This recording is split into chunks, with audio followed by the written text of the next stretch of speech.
got so much fucking design on right now.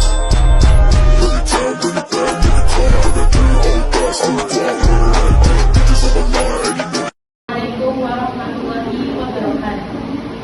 Alhamdulillahirabbil alamin wassalatu wassalamu ala asyrofil anbiya'i wal mursalin wa ala alihi wa ashabihi rasulillah ajmain. Puji syukur atas kehadiran Allah Subhanahu wa taala yang telah melimpahkan rahmat dan karunia-Nya sehingga Allah memberikan kita nikmat yang paling mulia di dunia ini, nikmat iman, nikmat Islam, dan nikmat sehat walafiat.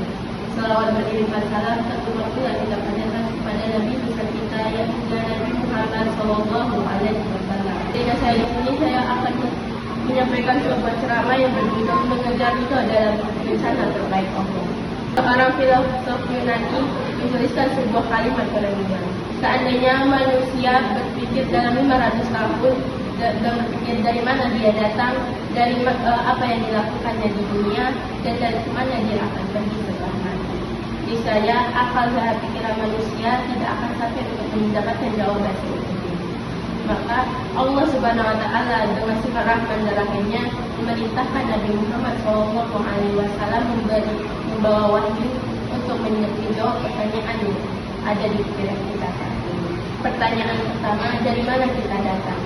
Jauh darah sebelum darah mengalir, jauh sebelum kuku tubuh, jauh sebelum tulang belulang di tubuh kos oleh daging. Kita semua dikumpulkan oleh Allah Subhanahu wa taala di alam ini.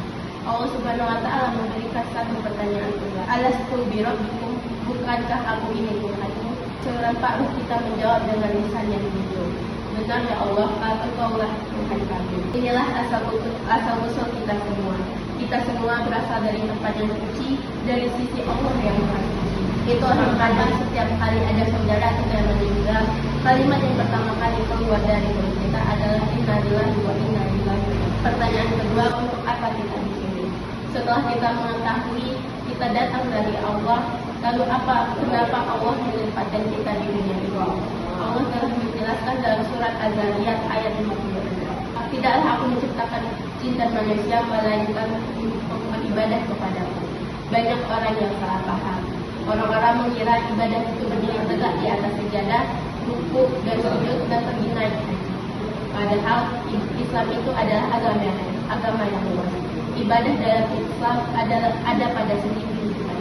Jika seorang pedagang pergi ke pasar, tidak akan menjual dengan jujur, maka setiap keringat yang keluar itu adalah ibadah. Para petani yang mencabut tanah dan menanam bibit, mereka berarti beribadah. Seorang aparat keamanan yang meninggalkan anak istrinya untuk menjaga badan, jika ia lakukan untuk Allah, maka itu adalah ibadah. Pertanyaan ketiga, bagaimana mengurangi ujian hidup? Semua yang kita lakukan adalah ibadah. Lalu kenapa ujian silih berganti? Ibadah manusia itu jalurnya terbagi dua, tergantung di paket mana yang diberikan oleh Allah hari ini kepada kita. Yang pertama, jika Allah mengabulkan semua keinginan kita, berarti ini kenikmatan. Dan sepanjang ibadah yang diminta adalah bersyukur.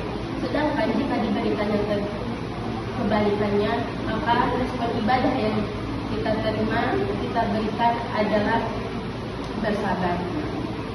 Paket yang diterima adalah ujian. Allah Maha tahu apa yang terbaik untuk kita, sedangkan kita tidak tahu apa-apa.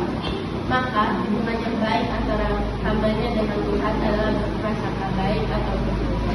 Dan buah manis dari hubungan itu adalah hadirin yang dirahmati oleh Allah. Kita berdoa kepada Allah, jika kita diberikan suatu kenikmatan dan kesenangan, jadikanlah kita sebagai hamba yang penuh dengan hikmah. Sedangkan jika kita diberikan kesusahan, jikalah kita untuk sebagai hamba yang penuh dalam kesabaran. Mungkin sampai di sini itu yang dapat saya sampaikan. Mohon maaf atas kesalahan dan segala kesempurnaan hanya milik Allah. Assalamualaikum warahmatullahi wabarakatuh. I got so much fucking design on right now.